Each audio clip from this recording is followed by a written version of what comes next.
त्यामुळे त्याचे काय आम्ही टिंगल न करता जो माणूस त्यांच्या मतदारसंघामध्ये निवडून येऊ शकत आहे आणि आमच्या लोकांना फसवायला लागलाय, आमचा विरोध कशाला आहे, त्याला बोलण्याला विरोध आहे आपला. अहो त्याला बरोबरची शपथ घेऊन खोटं सांगते, तुम्हाला फसवायला किती वेळ असतो. त्यामुळे अशा फसणाऱ्या माणसाच्या नादी लागायचं नाही. आपल्याला भूमिपुत्र पाहिजे.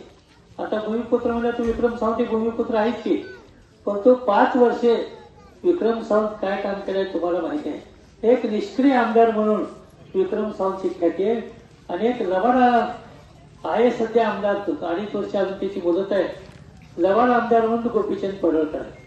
आपल्याला या दोघांना डावलायचं आहे आणि एक नवीन माणसाला संधी द्यायची, जो शिकलेला आहे, ज्याचं घरंदाजपण आहे, ज्याने काही काही उदाहरण सांगितले, त्याने एक समाजामध्ये मदत करणारा माणूस आपल्याकडे प्रमाणावर हवी आहे. आता तुम्हाला सांगतो, गोपीचंद आल्यापासून जाती जातीमध्ये कशी ते निर्माण व्हायला लागले हे तुमच्या धनगर लोकांच्या लक्षात येईल. तो जिथं जाईल तिथं जातीवाद करतोय. आज मला असं दौऱ्यात कळलं की जतला लिंगायत समाजाचे काही लोक मोर्चा घेऊन पोलीस स्टेशनला गेले होते. 500 आणि 200 काय असे ते असलं.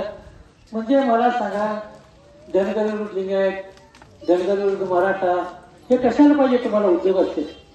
तुम्ही आम्ही इथेच राहणार आहे ना. त्यामुळे असं समाजामध्ये कधी ते निर्माण करीत नसते. गेली 40 वर्ष मी राजकारणात आहे. आपण कधी जातीवाद केलाय? तुम्ही धनगर लोकांनी सांगा मग तिथे जातीवाद केलाय म्हणून. सगळ्या लोकांना आपण संधी देत गेले. पण गोपीचंद नावाचं इथं बियाणं आले ना, ते बियाण्याचं झाड जे होते त्याला कडूच फळं तेवढं लक्षात ठेवा. त्याला गोड फळं येणार नाहीत. त्यामुळे आपण सावध राहिलं पाहिजे. असं आपण सगळे चांगले आहे ना.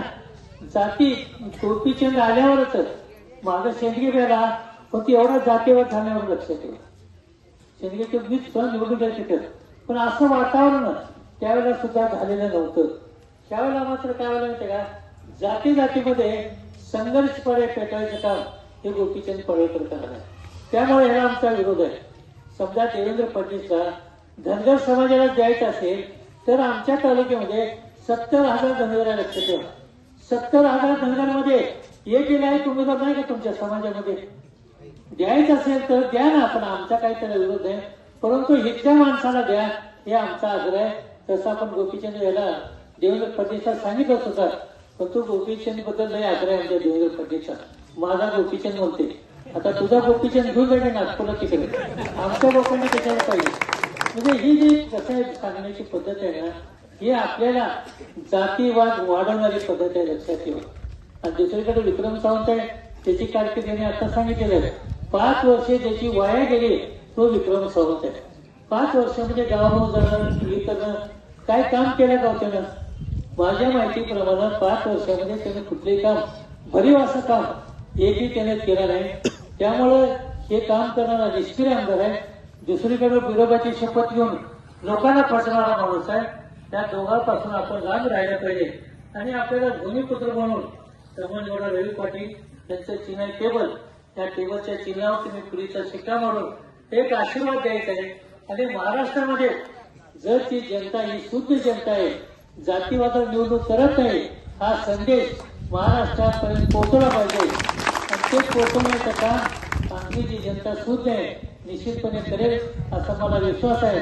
म्हणून माझी तुम्हाला विनंती आहे की जोपर्यंत आम्ही अजूनपर्यंत जातीवाद कोण पोचलेला नाही, तो जातीवाद पोचण्याचं काम जे करतात त्याला खड्यासारखं बाजूला ठेवूया आणि त्याला तिकडं पाठवून द्या.